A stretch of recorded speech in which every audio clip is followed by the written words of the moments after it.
Jadi hari ini kita mau main dan juga ngomongin tentang dampak penjajahan Jepang terhadap Indonesia nih. Sebelumnya aku Nadia, Aku Vira, aku Dwi. Aku Rizky, aku Faiz. Kalau ngomongin tentang sejarah nih ya,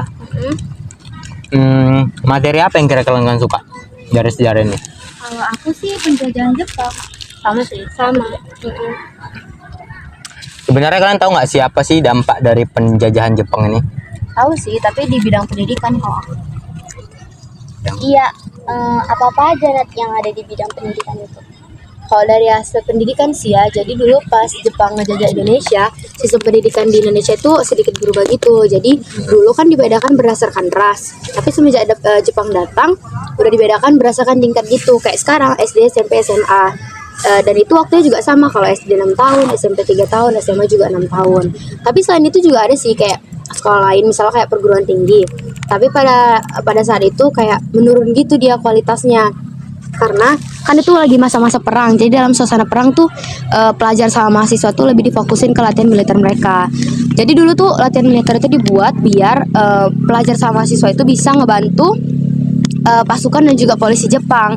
Makanya mereka difokuskan ke situ aja daripada sekolah mereka gitu. Tapi kalau misal di mata orang Indonesia itu tuh kayak sebagai kesempatan gitu loh, biar untuk mempersiapkan diri mereka untuk kemerdekaan gitu. Nah selain itu juga bahasa Indonesia itu dijadikan bahasa kedua setelah bahasa Jepang loh. Jadi dulu di masa-masa itu sekolah-sekolah itu wajib belajar bahasa Indonesia. Dan itu menurut aku sih lumayan positif ya, yang bahasa Indonesia itu. Iya sih. keren ya Indonesia bisa ngambil hal yang positif dari segi negatif. Jadi kalau misalnya aku nih ya di bidang sosial, jadi Jepang itu kayak kalau misalnya di bidang pendidikan sama kesehatan, kalau misalnya di bidang pendidikan kayak yang udah dibilang si Nadia tadi, nah jadi kan si Jepang ini kayak bangun-bangun sekolah, terus kayak ngajari bahasa Jepang untuk kayak mempersatukan hubungan mereka antara kedua bangsa ini. Nah, jadi kalau misalnya di bagian di bidang ini, di bidang kesehatan, kalau misalnya di bidang kesehatan itu kayak si Jepang ini membangun rumah-rumah sakit dan juga kayak fasilitas kesehatan di berbagai daerah yang tertentu. Misalnya kayak mengadakan kampanye vaksinasi, sanitasi, dan juga kayak upaya pencegahan penyebaran penyakit menular. Jadi pada masa saat itu kayak Jepang itu lebih memprioritaskan Indonesia supaya negara Indonesia menjadi lebih negara yang kayak lebih berkualitas dan berkembang gitu. Iya kan, aku juga ada sedikit tahu nih dari bidang sosial. Pada masa penjajahan Jepang, orang-orang Eropa seperti Belanda dan Indo, mereka terkena sasaran amukan pada penduduk lokal di wilayah Cirebon dan Solo. Rumah dan tempat usaha mereka itu menjadi sasaran juga dari penduduk lokal di Indonesia. Tadi kan Rizky juga udah bilang ada posisi dari positifnya. Kalau aku juga tahu nih dari negatifnya, di mana pada waktu itu perempuan itu sangat direndahkan derajatnya. Mereka dipaksa oleh tentara sekutu untuk melayani tentara tersebut, untuk melayani nafsu tentara tersebut, dan juga rakyat Indonesia di situ sangat disiksa. Mereka tidak ada manusiawinya, mereka diperlakukan tidak seperti manusia seperti biasanya, kayak ya kejam gitu, disiksa, bahkan direndahkan. Akibat dari kekerasan itu mereka trauma serta psikologis dari fisik mereka juga merendah. Berarti kayak orang tuh kayak punya masalah psikologis gitu jadi gara-gara trauma itu. Iya sih, masa perempuan digituin, kayak itu kan dari hal negatifnya ya. Kalau yang setahu aku sih dari bidang pemerintahan, pas Jepang mulai berkuasa itu pejabat kolonial yang dari Eropa disingkirkan, terus yang dari Indonesia itu dipertahankan, terus dipromosikan. Berarti itu kayak bisa nguntungin beberapa rakyat Indonesia nggak sih?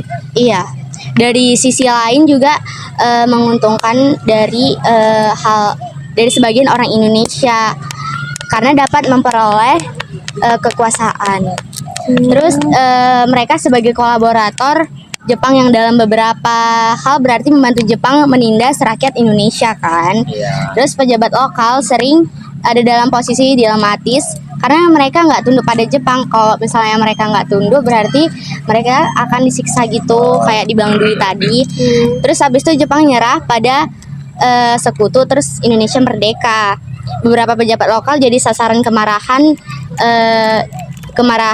Penduduk lokal. penduduk lokal di beberapa wilayah kayak Sumatera Timur yang sekarang jadi Sumatera Utara. Oh, dulu namanya Sumatera Timur gitu. Iya. Berarti mereka tuh diamuk karena sempet kayak dianggap ngebantu Jepang. Iya, gitu. membantu Jepang, terus ditindas sama mereka sama Jepang gitu.